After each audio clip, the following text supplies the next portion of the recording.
اگر قربانی ہے تو عقیقہ نہیں ہے، اگر عقیقہ کیا گیا ہے تو قربانی نہیں ہے۔ لہذا پہلے یہ تعین کرنا چاہیے کہ کس نیت سے حیوان ذبح کیا گیا ہے۔ صحابی قربانی میں شریک آدمی ہو سکتے ہیں، جفت بھی ہو سکتے ہیں، سات بھی ہو سکتے ہیں، 3 بھی ہو سکتے ہیں، 4 بھی، 7 بھی اور 10 بھی، لیکن قربانی جہاں تک عقیقہ کا تعلق ہے، ایک بچے کے لیے ایک زبان ذبح کرنا پڑتا ہے۔ اونٹ نہر کریں تو بھی ایک کے لیے ایک ہوگا، ڈیڑھی بکرا ذبح کریں تو بھی ایک کے لیے ایک ہوگا۔ لہذا گھر والے کھائیں تو مکروہ ہے، حرام نہیں ہے۔ مقصد یہ ہوتا ہے کہ مہنگائی کا دور ہے، گوشت بڑا مہنگا ہے، عوام کی پہنچ سے باہر ہے، لہذا غریبوں کو دعوت دے کر گھر میں گوشت دے کر غریبوں کے لیے گوشت کھانے کا انتظام کرنا چاہیے۔ 40 دن تک گوشت نہ کھایا جائے۔ حدیث میں اس بندے کے دائیں کان میں اذان دینی چاہیے، بائیں کان میں اقامت کہنی چاہیے۔ لہذا یہ بھی مکروہ ہے کہ گوشت روزانہ کھایا جائے۔ حدیث میں ہے لا تجعلوا بطونکم قبور الحیوانات، اپنے پیٹوں کو حیوانات کی قبرستان نہ بناؤ۔ لہذا گوشت کھانا بھی ممنوع ہے، مکروہ ہے، اور 40 دن تک بالکل ذائقہ نہ چکھنا یہ بھی مکروہ ہے۔ اسلام اعتدال کا نام ہے۔ ہر شعبہ حیات میں ماں سے لے کر لا تک ہر شعبہ حیات میں، کھانے میں، پینے میں، سونے میں، جاگنے میں اور محبت و نفرت کرنے میں اعتدال کا نام اسلام ہے۔ اعتدال سے ہٹ جائے تو افراط بھی غلط ہے، تفرید بھی غلط ہے۔ چکڑالہ کینٹ سے ضمیر الحسن صاحب کی طرف سے سوال آیا ہے، کیا قربانی کا گوشت غیر مسلم کو دیا جا سکتا ہے؟ ہاں، اگر سائل ہے، سوال کرتا ہے، اس کو دیا جا سکتا ہے، اس میں اسلام کی شرط ہے۔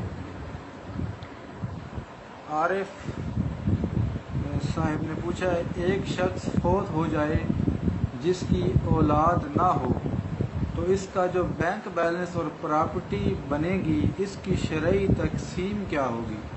وارث کوئی نہ ہو، وارث کوئی نہ ہو۔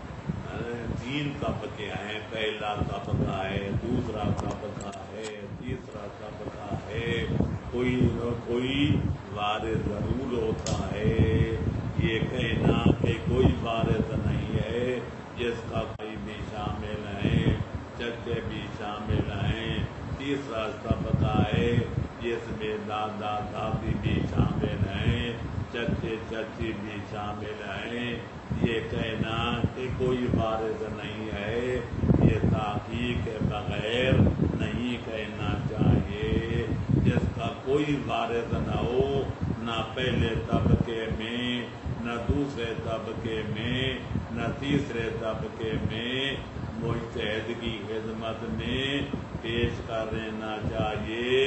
اس کو مقام مناسب پر خرچ کریں گے۔ امام زمانہ کا مال ہے۔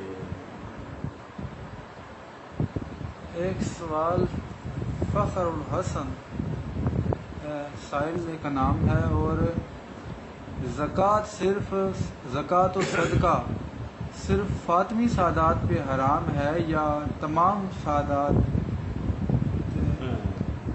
جو سادات ہیں جو بنی ہاشم ہیں جن کا سلسلہ نسب جناب ہاشم تک پیغمبر خاتم کے جد اعلیٰ تک پہنچتا ہے، ان پر صدقے سے مراد زکوٰۃ و فطرانہ ہے، تاکہ مستحبی صدقات عقیقہ ہو یا قربانی کا گوشت ہو یا عام بیماری کے لیے رفع بیماری کے لیے صدقہ دیا جائے، وہ سادات کے بنی فاطمہ ہوں یا سادات غیر بنی فاطمہ ہوں، ان کے لیے جائز ہے۔ قرآن میں صدقات بول کر مراد زکوٰۃ لی گئی ہے، انما الصدقات للہ ولرسولہ وللمؤمنین، اللہ کا صدقہ اللہ کے لیے ہے، مومنین کے لیے ہے، رسولوں کے لیے ہے۔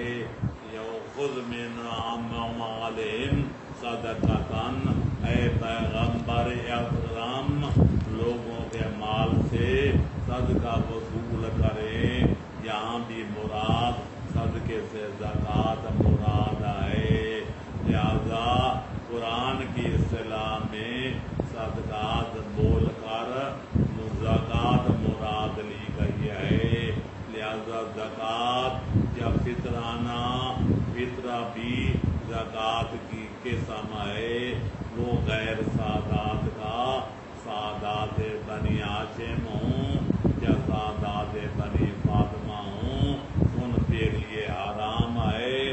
باقی صدقات مستحبی صدقات جن کو کہا جاتا ہے وہ سارے جائز ہیں۔ سادات کرام کو اللہ کے حلال مال سے اپنے آپ کو معلوم نہیں کرنا چاہیے۔ برطانیہ کے شہر لندن سے مقداد حسین جسکانی کی طرف سے سلام اور دعا کی، اور نیو پورٹ UK کے تمام مومنین کی طرف سے قبلہ صاحب کی اور سب کو بہت بہت عید مبارک ہو۔ علیکم السلام، عید مبارک ہو، اللہ آپ کو زندہ رکھے، اپنے حفظ و امان میں رکھے، اولاد کی خوشیاں دیکھیں، خیریت کے ساتھ عافیت کے ساتھ اپنے وطن لوٹ دیں، اور اپنا اللہ آپ کی حفاظت فرمائے، آل و جان کی حفاظت فرمائے، عزت و ناموس کی حفاظت فرمائے۔ تمام مومنین کے لیے ہر نماز کے بعد دعائیں خیر کرنا اپنا فریضہ سمجھتا ہوں۔ اور برطانیہ سے عابد علی صاحب نے بھی سلام بھیجا ہے۔ علیکم السلام، ماشاء اللہ، زندہ رہو، سلامت رہو، کرامت، شکریہ، وعلیکم السلام ورحمۃ اللہ وبرکاتہ۔ عباس جعفری کہتے ہیں کیا رشتے کے لیے استخارہ کرایا جا سکتا ہے؟ میرے محترم، استخارہ زیر نمبر پر آتا ہے۔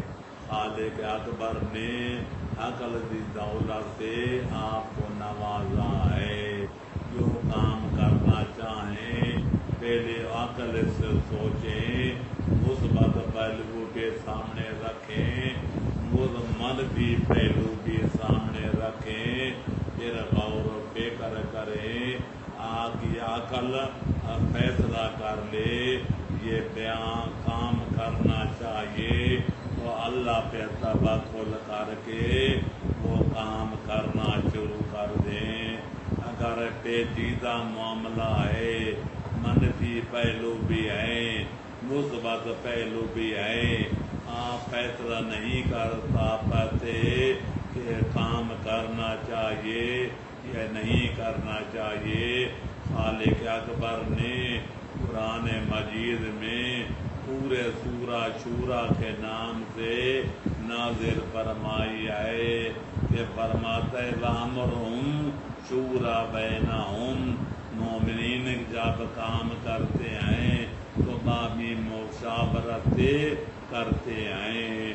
لہذا حدیث میں ہے جب چند مومن کسی کام کے بارے میں مشورہ کریں گے تو خالق کائنات کسی ایک آدمی کی زبان پر حق جاری کر دے گا. وہی بات فیصلہ ہوگی جس میں بندے کی بہتری ہوگی. لیکن اگر معاملہ اتنا پیچیدہ ہے کہ مشورے میں بھی طے نہ ہو سکے، تیسرے نمبر پر تھرڈ کلاس میں استخارہ آتا ہے. استخارے کے کئی طریقے ہیں. استخارہ جعفریہ بھی ہے جو مشہور ہے لیکن مستند نہیں ہے. تصویر پر بھی کیا جاتا ہے. لیکن اگر کوئی معاملہ اہم ہو یا مہم ہو تو اس سے زیادہ استخارہ ذات الرقا کرنا چاہیے. انشاءاللہ مشکل ضرور ہے لیکن بمنزل وحی کے ہے. جو حکم آ جائے اس کے مطابق عمل درآمد کرنا چاہیے. برطانیہ سے عابد علی صاحب کی طرف سے سوال ہے کہ سورہ القدر میں کل امر سے کیا مراد ہے؟ فرشتے اللہ تعالیٰ کے حکم سے امام زمانہ علیہ السلام کی خدمت میں وہ کون سے کل امر لے کر آتے ہیں؟ تفصیل کے ساتھ. زمین میں سال آئندہ واقعات ہوتے ہیں. امام زمانہ کی خدمت میں اس لیے لاتے ہیں کہ تاکہ امام زمانہ کو علم ہو جائے اس سال فلانا بندہ پیدا ہوگا، فلانا مر جائے گا، فلانا بیمار ہوگا، فلانا صحت پا جائے گا. امام کو ان معاملات میں دخل نہیں ہے. زمین پہ آتے ہیں، اللہ کے مدبرات امر ہیں، انہوں نے کام انجام دینے ہوتے ہیں. امام کی خدمت میں اس لیے حاضر ہوتے ہیں کہ امام زمانہ کا سلام بھی ہو جائے، ان کے علم میں اضافہ بھی ہو جائے. حتمی واقعات جو سال آئندہ ہونے والے ہیں ان کا علم الیقین بھی حاصل ہو جائے. میں نے آخری اصول شریعہ میں اور آسن فوائد میں اس لیے نازل نہیں ہوتا ثابت کیا ہے کہ امام ان کی ڈیوریاں تقسیم نہیں کرتے، اللہ ڈیوریاں تقسیم کرتا ہے. اعظام احترام کے لیے، سلام کے لیے اور ان کے علم میں اضافہ کے لیے قائم خدمت امام میں حاضر ہوتے ہیں. مقداد حسن نے پوچھا ہے کہ اگر جانور ذبح کرتے ہوئے نہ تکبیر پڑھی جائے اور نہ کسی اور کا نام لیا جائے تو وہ گوشت کھانا حلال ہے؟ نہیں ہے. تکبیر پڑھنا، اللہ کا نام لینا واجب ہے، لازم ہے. قبلے کی طرح منہ حیوان کا کرنا واجب و لازم ہے. اور چارے رگیں کاٹنا واجب ہے، لازم ہے. ان کی شرائط کے لحاظ نہ کیا جائے. گوشت نہیں کھایا جا سکتا. ذبح کرنے والے کا مسلمان ہونا بھی لازم ہے. قبلہ کی طرف روح بیکلبہ ہو کر ذبح کرے تو مستحب افضل ہے، لیکن امان کا رخ کرنا قبلہ کی طرف واجب ہے. ایک سوال عمران ہاشمی نے پوچھا ہے اگر کوئی حیوان خیال میں گاڑی سے یعنی ڈرائیور کی غفلت کی وجہ سے ٹکرا کر مر جائے تو کس کو اس کی دیت یا کفارہ ہے یا نہیں؟ جس کا حیوان آباد ہے، جس کی ملکیت ہے، اس کو قیمت ادا کرنا پڑے گی. گناہگار نہیں ہے لوگ اس نے عمدن یہ کام نہیں کیا لیکن مسلمان کا نقصان ہو گیا ہے. نقصان کی تلافی کرنا فرض عین ہے. لہذا دینا واجب ہے لیکن گناہگار نہیں ہے بشرطے کہ غفلت نہ کی ہو. ڈرے نہ غلط کیا ہے تو گناہگار بھی ہوگا. دیت دینا قیامت ادا کرنا بھی واجب ہوگا. عمران ہاشمی نے پوچھا ہے کیا مستحب وضو کی جگہ رجا کی نیت مستحب تیمم کیا جا سکتا ہے تاکہ ہر وقت بابوضو رہنے کی خیر و برکت حاصل ہو سکے. مستحبی کام کے لیے طہارت رہنے کے لیے وضو کی جگہ تیمم بھی کیا جا سکتا ہے لیکن نماز پڑھنی ہو تو وضو کرنا پڑے گا.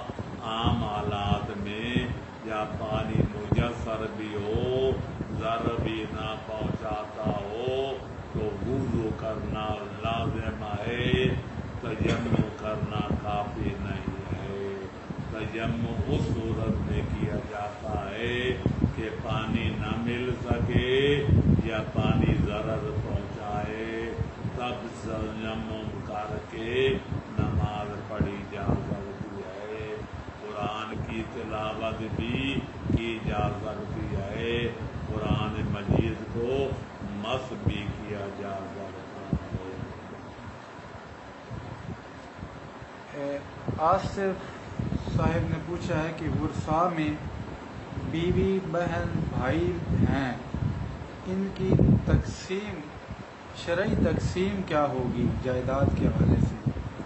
بہن بھائی دوسرے طبقے میں شامل ہیں. بیوی پہلے طبقے میں شامل ہے.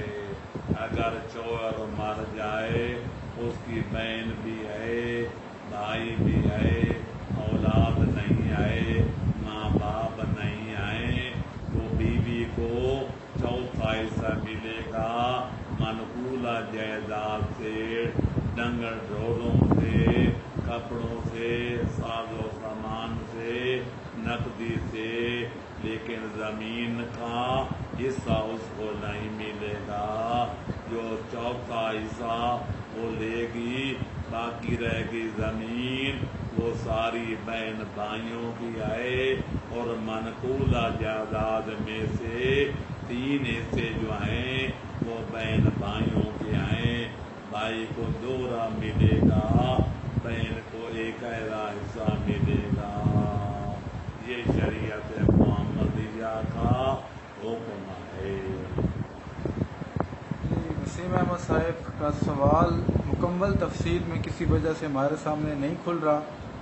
اس کو ہم انشاءاللہ نوٹ کر لیں گے اور کل کے پروگرام میں کاغذ پر نوٹ کر کے انشاءاللہ تفصیل سے پوچھا جائے گا. سہیب زیدی نے پوچھا ہے کہ گانے اور میوزک کے بارے میں اسلام کا کیا حکم ہے.